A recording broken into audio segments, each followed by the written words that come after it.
మనం తీర్థయాత్రలు చూస్తాం, జైత్ర యాత్రలు చూసాం, విజయయాత్రలు చూసాం, దండయాత్రలు చూసాం, ఓదార్పుల యాత్రలు కూడా చూసేసాం. ఆఖరికి ఇప్పుడు జగన్మోహన్ రెడ్డి గారి తాలూకా జైలు యాత్రలు కూడా మనం చూసే పరిస్థితి ఈరోజు కనిపిస్తూ ఉంది.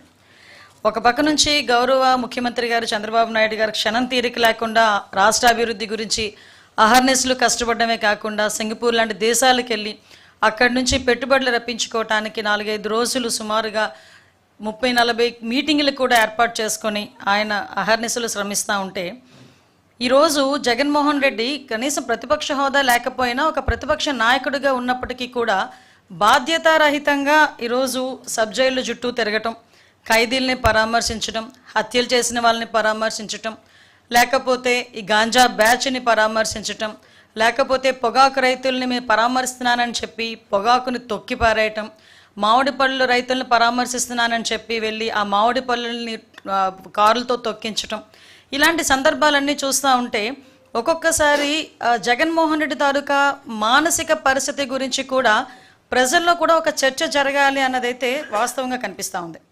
ఎందుకంటే ఇప్పుడు మనం చూసేసరికి సాధారణంగా అండి, పబ్లిక్లో ఎవరైనా మహిళల మీద నీచాతి నీచంగా మాట్లాడిన నేతలపై అతను ముఖ్యమంత్రిగా ఉండేటప్పుడు ఏ రోజు కూడా చర్యలు తీసుకోలేదు. పైగా అతను కూడా వెకిలిగా నవ్వే పరిస్థితులు కూడా కనిపించినాయి. సాక్షాత్తు అసెంబ్లీ సాక్షిగా నారా భువనమ్మని గురించి నోటికొచ్చినట్టు మాట్లాడినప్పుడు కానీ, ఇతర మహిళల గురించి నోటికొచ్చినప్పుడు మాట్లాడినప్పుడు కానీ ఎక్కడా కూడా ఇది ఎందుకు మాట్లాడారు అన్నది ఖండించపోవడం, పైగా వాడిని ప్రోత్సహించే పరిస్థితుల్లో ఆ రోజు ఉన్నాడు. ఈరోజు ప్రతిపక్షంలోకి వచ్చిన తర్వాత కూడా ఈరోజు కూడా అదే ధోరణి కొనసాగించడం అన్నది చూస్తూ ఉంటే నిజంగా చాలా బాధ అనిపిస్తూ ఉంది.